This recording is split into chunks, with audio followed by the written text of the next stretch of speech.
Garage door repair can be simple for basic tasks, but not always. In Flower Mound, TX, complex repairs like broken springs or off-track doors often require professional help. Minor issues like cleaning sensors or tightening hinges are usually safe DIY fixes. However, working on high-tension parts like springs or cables can be dangerous without proper tools and training.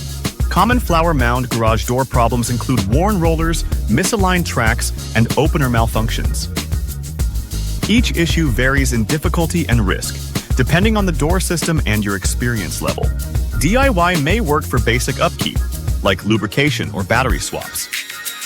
But loud noises, door imbalance, or snapped components are red flags to call a technician. Flower Mound's heat and storms accelerate wear on garage doors. Humidity can cause rust, and seasonal shifts impact the durability of springs and tracks. Custom or older garage doors may complicate repairs further. Some models require specialty parts or advanced electronics knowledge not suitable for DIY. Safety is the biggest concern, especially with spring systems. A single mistake can lead to serious injury or costly damage if not handled correctly. Professional technicians in Flower Mound offer fast, reliable solutions.